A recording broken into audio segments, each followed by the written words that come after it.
Hello everyone. Magpaksiw ta og flying fish o lipti. Nag-add buyas, sili, then naatay kamatis. Nasa taday gibutang ahos, then sibuyas dahonan mag-add sad ta. Then natay gibutang MSG asin. Then mag-add po ta og talong. Then mag-add ta og native suka.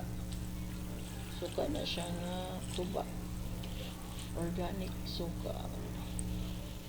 Ano siya, din ato siyang kabukalan. Then after 50 minutes mo rin ang result ato ang papaksiw. Ano siya. Then mag-add ta og mantika or oil. Cooking oil. Then atong tabunan og balik.